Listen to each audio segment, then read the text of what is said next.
네, 지금부터는 오늘 시장 마감을 알아보겠습니다. 오늘은 한화투자증권 한승호 차장과 교보증권 백지훈 차장께서 자리했습니다. 두 분 어서 오세요. 네, 안녕하십니까. 네, 자 먼저 백지훈 차장님과 한승호 차장님께 질문을 드릴 텐데, 한승호 차장님, 설 연휴 전에 좀 상승 탄력은 좀 잃어버린 좀 모습인 것 같은데, 그래도 상승은 좀 유지가 되고 있네요. 네. 오늘 마감 현황과 함께 그 시각을 얘기를 해주신다면요. 네.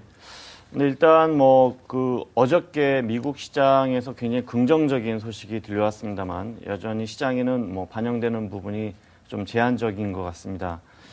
잘 아시다시피 주요국 재정 문제로 인해서 결국 각국의 이러한 위기 대응 전략이 통화 정책 중심으로 이제 대응을 계속 진행하다 보니까 결국 유동성 증가가 계속 이루어지는 것은 다소 시장에는 긍정적일 수 있는 부분이겠습니다만 그럼에도 불구하고 이러한 유동성 효과라는 것이 시장에 100% 다 항상 반영되는 것은 아니었다는 점을 우리가 항상 유의하셔야 될 것 같습니다. 어쨌든 FOMC는 올 상반기까지 유지하기로 했던 제로금리 정책을 내년 말까지 연장하는 것으로 이렇게 결정을 했습니다. 네. 물론 이러한 결정이 시장에는 긍정적인 소식으로 이렇게 간주될 수도 있지만 또 역설적으로 봤을 때는 그만큼 미국의 경제 전망 자체가 그렇게 썩 긍정적이지 않다라고도 해석할 수가 있겠습니다. 네. 실제로도 FRB가 전망하는 연간 성장률 전망치도 다소 낮추는 그런 결과치로 나왔고요. 어쨌든 이러한 유동성 시장의 궁극적인 모습은 시장의 경제의 기본적인 펀더멘탈을 반영하는 모습이라고 판단했을 때 결국 경제 성장의 전망과 또 상장 기업의 실적에 결국 귀결될 것으로 생각이 됩니다.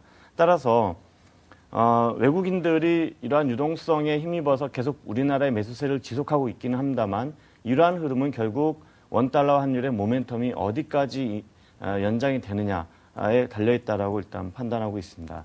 따라서 외환 시장의 어떤 동향이라든지 네네. 전반적인 흐름을 함께 보시면서 투자 전략을 수립하시는 게 좋겠습니다. 네, 알겠습니다. 수급 흐름을 좀 더 자세하게 볼 텐데요. 오늘까지 11거래일 연속에 외국인들이 유가증권 시장에서의 매수 기조를 유지하고 있네요. 대단합니다. 오늘 좀 골고루 업종들도 편식하는 것이 아니라 매수를 나타내고 있고요. 그런데 외국인들과 반대로 마치 투신과 국내 기관들은 한판 싸움을 좀 지켜보는 듯이 반대 움직임을 보이고 있습니다. 어떻게 해석을 해야 하나요? 예, 그렇습니다. 일단은 외국인들의 경향적인 매수가 1월 들어서 5조 원이 넘고 있습니다.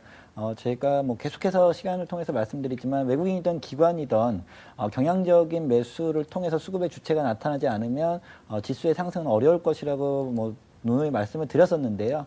결국 그 선물 옵션 만기인 1월달 만기 이후에도 외국인들이 현물 시장에서 5조 원 이상 매수를 해주고 있고요. 또 선물 시장에서도 2만 계약 가까운 순매수를 유지하고 있습니다. 거기에 역시 콜옵션도 매수를 하고 있기 때문에 일단 외국인들의 지수에 대한 포지션 자체는 상방향으로 일단 포지션을 잡고 있습니다.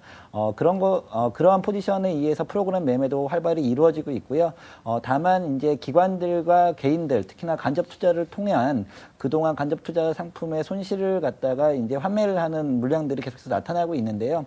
기본적으로 이러한 과도기적인 구간들은 일정 부분 기간 조정을 통해서 있을 걸로 보고 있고요. 지금 단기적으로 기술적으로 사실 지수의 저항선을 추정한다는 것은 크게 의미가 없다라고 판단하고 있습니다. 결국 1년여 가까이 유로존의 재정 위기와 그다음에 경기 둔화에 대한 우려감들을 갖고 있었지만 결국은 이러한 부분들이 장기화되면서 사실상 리스크를 테이킹하는 이러한 부분들에 대한 유동성들이 풀려나가고 있습니다. 그렇다라고 하면 외국인들의 이런 매매에 대한 규모가 커지고 있다는 부분들은 관가에서는 안 될 부분이라 보고 있고요. 네. 지수에 대한 이런 주도주분들이 업종이 확산이 되고 있다는 부분들 상당히 중요한 대목이라고 보고 있습니다. 물론 IT와 자동차를 중심으로 한 밸류에이션이 우수한 업체들이 그동안의 지수를 견조하게 방어를 하고 있었지만은 네. 제조업이라든지 유통, 물류, 거기에 금융주들까지 키 맞추기 장세를 이루어가고 있기 네. 때문에요. 사실상 지수의 상승이 크지 않더라도 수익률 네. 게임은 계속해서 지속이 되고 있습니다. 저번 시간을 통해서도 말씀을 드렸지만 이러한 종목의 확산과 업종의 확산을 통해서 수익률을 충분히 제고할 수 있으리라고 말씀을 드렸었습니다. 이러한 입장에 대한 견지는 계속 지속이 될 것으로 보고 있고요.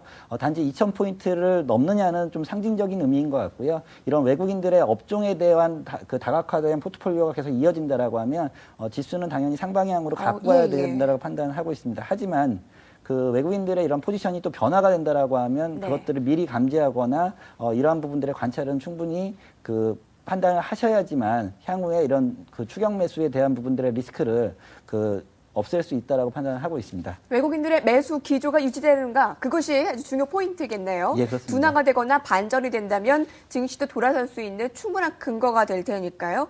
이 지수 상승은 크지 않더라도 수익률 게임은 계속 진행이 되고 있다. 그래서 여기서 충분히 건질 수 있다라는 의견을 주셨습니다. 자동차 오늘 보겠습니다. 실적 발표 현대차가 냈습니다. 함께 볼까요? 매출액과 영업이익, 순이익 모두 전년 동기 대비해서 71%의 급증, 매출액은 10% 이상 올랐고요. 순이익도 38% 증가했습니다. 그런데도 우리 현대차는 재료 노출이었을까요? 하락으로 마감이 되었네요. 자동차를 바라보는 오늘 주가 모멘텀과 주가 영향 전망 함께 들어보죠, 차장님. 네, 현대자동차 오늘 실적 발표를 했는데 잘 아시다시피 상당히 그 성과 자체는 절대 수치 측면에서는 긍정적으로 나왔습니다. 네.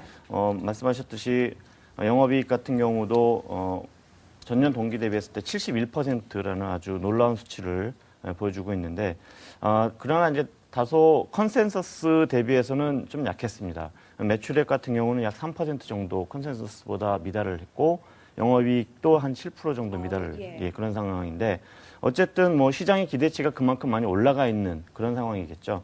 하지만 그 중요한 것은 이러한 그 실적 발표 이후에 주가가 그다지 썩 긍정적이지 않았다라는 게 굉장히 중요하다고 볼 수 있겠습니다. 물론 기관들이 차익 실현을 통해서 매도를 했다는 것이 이제 좀 주된 원인이 되겠지만 문제는 내일 기아자동차나 현대모비스 실적 전망치도 제가 봤을 때는 그렇게 썩 긍정적으로 나오지는 않을 것 같습니다. 이런 측면을 반영을 했다면 현재 이제 지수도 단기적으로 이격도가 거의 5% 가까운 상승세로 나와 있고 이런 상황이니까 기술적인 조정의 어떤 하나의 빌미가 될 수도 있지 않겠느냐 이렇게 보고 있습니다. 예.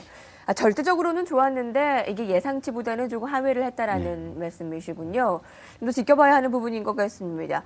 테마의 움직임 중에서 오늘 LED 관련주가 있습니다. 테마 이상의 의미를 가질 수도 있을 텐데 이슈가 있었네요. 녹색기술센터 정부가 설립 추진을 한다라는 건데 그동안 LED 관련주들은 오를랑 말랑 하면서 잘 못 오르는 그런 종목들이었는데 지금은 매수 기회를 삼아도 되는 겁니까? 예, 그렇습니다. IT에 대한 관심은 지속적으로 필요하다라고 말씀을 드렸고요. 결국 이런 종목의 확산들이 부품주와 그다음에 설비 관련 종목들에 대해 확산이 되는 모습들이 보여주고 있습니다. 거기에 이런 정책 지원이라는 테마성에 대한 뉴스까지 나오면서 사실상 시장의 유동성들이 많이 몰리는 상황들을 보여주고 있습니다. 결국 정책 관련한 테마 형성과 거기에 유동성이 플러스가 알파되면서 사실상 상승폭을 키워나가고 있는데요.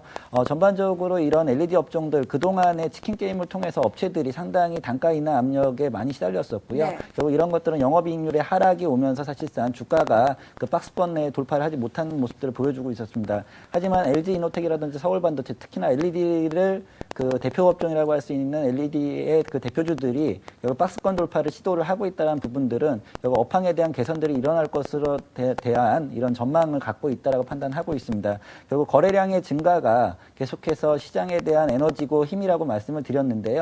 전반적으로 이런 IT 부품주들에 대해서 업종의 대표 종목들이 계속해서 대량 거래와 거래 대금을 실으면서 일단 박스권 상단을 돌파하고 있다는 부분들은 지금 시점에서라도 관심을 계속 가지셔야 된다고 판단을 하고 있고요. 네. 사실상 대형주군들 특히나 IT 대형주군들이 좀 쉬고는 있지만은 이런 업종의 확산과 키 맞추기가 마무리된다라고 하면 다시 한번 IT 완성업체들이 주도주군으로 나설 가능성이 충분하기 때문에 이런 업종 대표주들에 대한 관심은 지속적으로 가지셔야 된다고 판단하고 있습니다. 네, 업종 대표주들 IT는 관심 유효하고 부품주들은 어떤가요? 예, 그렇습니다. 부품주들은 역시나 밸류에이션에 입각한 철저한 밸류에이션에 입각한 그 포트에 대한 편입이 필요할 것으로 보고 있는데요. 현재 상황에서 서울반도체나 이런 LG이노텍들을 보면 보면은 뭐 PER 수준들도 업종 평균 이하에서 거래가 되고 있다는 부분들, 그리고 사실상 이제 예상 EPS를 보여야 되는데요. 이런 예상 EPS들이 증가가 된다라는 부분들이 주식에는 선반영이 되고 있다. 이런 측면에서 본다라고 하면 어느 정도의 그 예상 EPS나 PER 수준에 다가서면 포트폴리오에서 좀 덜어내는 전략이 유효할 것으로 보고 있고요.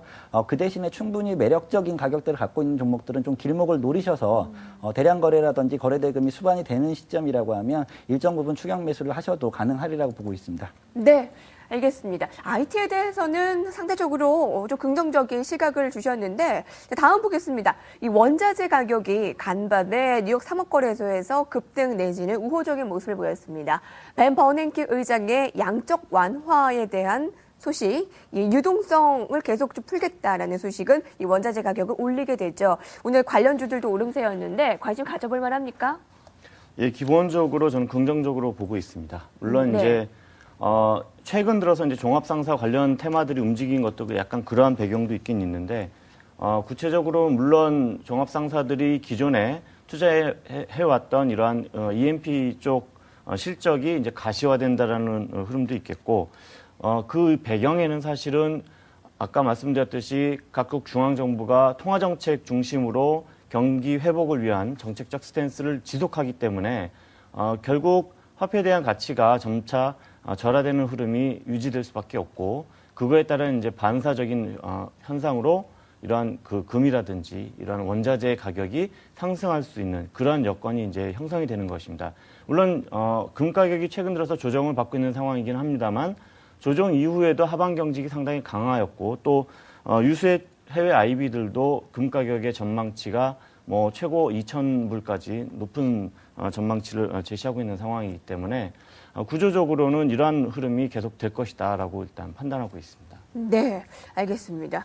속보 한 가지 전해드릴게요. 호텔 신라에서 커피와 베이커리 사업을 철수하기로 밝혀졌습니다. 그동안에 대기업이 구멍가게 다 망하게 한다라는 얘기가 있었는데 사회적 여론에 부응하고자 철수를 한다라는 호텔 신라의 결정이 밝혀졌습니다. 자, 베스트 알아봤고요. 잠시 후에 이어집니다.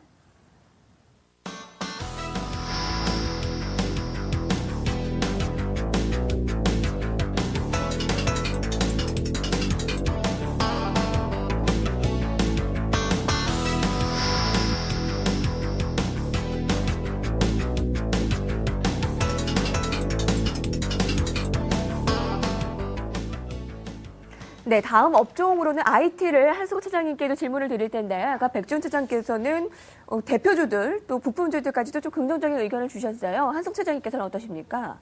네, 전반적인 흐름 자체는 저도 뭐 그 차장님 말씀에 좀 동의를 하는 편이고요.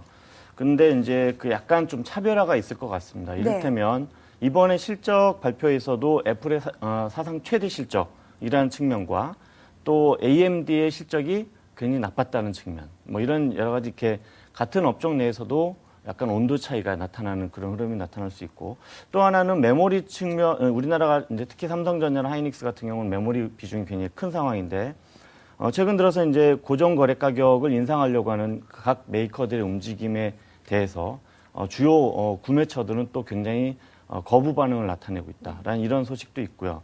그래서 이러한 전반적인 흐름으로 봤을 때 어떤 업종 전체의 어떤 긍정적인 모멘텀을 이용한 투자 전략 이거보다는 저희가 이제 기존에 제시했던 대로 각 테마라든지 또 개별 종목의 어떤 모멘텀을 이용한 단기 전략이 아직은 유효하지 않겠느냐 이렇게 보고 있는 것입니다. 네, 알겠습니다. 이 삼성전자는 아주 가만히 앉아 있기를 거부하는 아주 그런 대기업이면 틀림없습니다. 또 다른 또 얘기가 나오고 있네요. 무료 통화, 삼성 휴대폰끼리 무료 통화를 할 수 있는 서비스가 개발된다라고 하는데 국내 출시 일정은 아직 미정입니다만 삼성전자 휴대폰끼리는 무료로 통화할 수 있는 시대가 열리게 됩니다. 이렇게 되면 혹시 통신사들의 실적에는 영향을 안 좋게 미치지 않을까라는 건데 백준 차장님께서 좀 얘기를 해주실까요? 예, 뭐 상당히 민감한 부분인데요. 네. 현재 이제 통신주들의 업종의 특성을 본다라고 하면 뭐 경기방어적인 성격을 갖고 있고 그 다음에